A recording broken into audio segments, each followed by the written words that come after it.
first scrambled cube.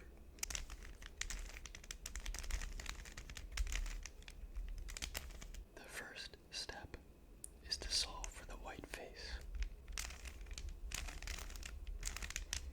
And here is the white cross.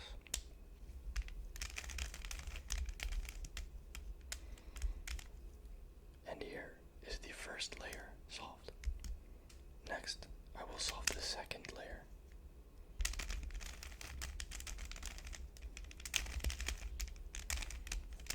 And now we have the first two layers complete.